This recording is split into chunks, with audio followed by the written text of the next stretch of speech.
Leaks after leaks after leaks, things are moving incredibly fast for the Galaxy S26 saga. We have our first glimpse into the power that is coming with the S26 series, the heart that runs the beast. You know I love to say it. I'm talking about the Snapdragon 8 Elite Gen 2 chip. This chip will exclusively power Galaxy S26 Ultra and the S26 Edge, and well, one of these devices have now surfaced on the web, giving us the first glimpse at the next generation gains. And here it is, Galaxy S26 Edge based on Snapdragon 8 Elite Gen 2 has about 18% better single-core score compared to the S25 series, coming at 3,393 score, and about 21% increase with multi-core score, logging in 11,515, a very respectably high number compared to the multi-core score of the Galaxy S25 series. Now, big disclaimer, this is an early prototype score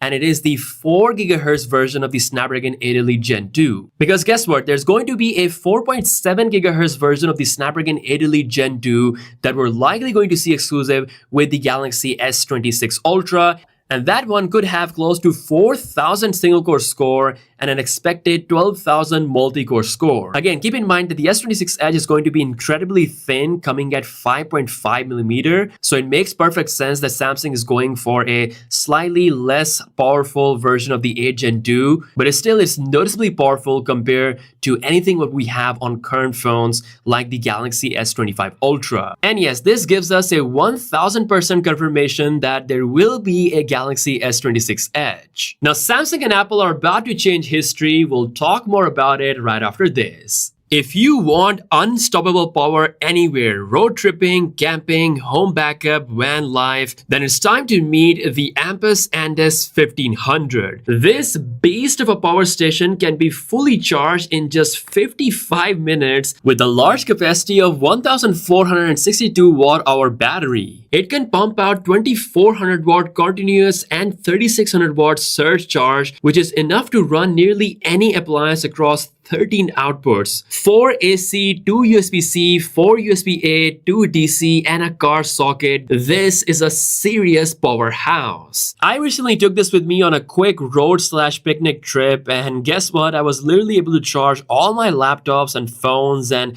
charging devices with no issues. I love its portable design that allows me to pretty much place it anywhere in my car easily. The big display up front shows you all the important information like the charging status as well as the output wattage power, making it a perfect tool for long road trips, hiking, charging anything and everything on the go, no heat, no noise, just raw power when you need it. So it's time to make all your adventures with your buddies extra special thanks to Ampus Andes 1500. Definitely check out my special link in the description and power up smarter. So a major breaking news came out a couple of days ago which confirmed a big alliance between Apple and Samsung that looks pretty significant for the future iPhones. Apparently, Samsung will be using a new type of technology never been used anywhere in the world. It will be first used in United States with Samsung Electronics factory in Austin, providing exclusive chips to Apple in order to optimize the power consumption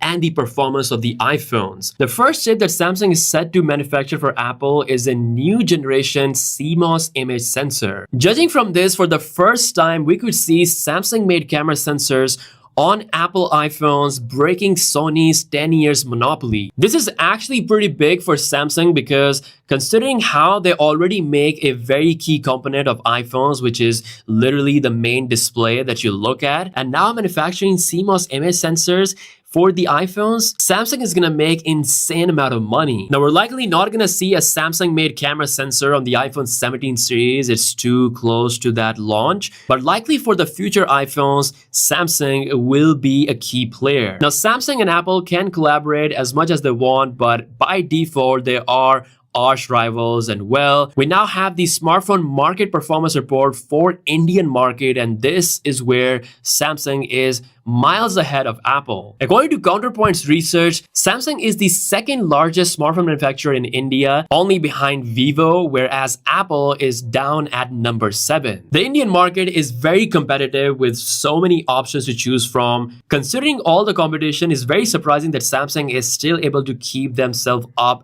right at the top. It's not number 1, but second is still pretty impressive. So that's it for this video. Let me know your thoughts on what you think about the performance gains coming with the Snapdragon 8 Elite Gen 2 chip. I think it's looking very promising, and don't forget we're also going to see equally impressive efficiency gains as well. With that being said, I'll catch you guys later. Peace out.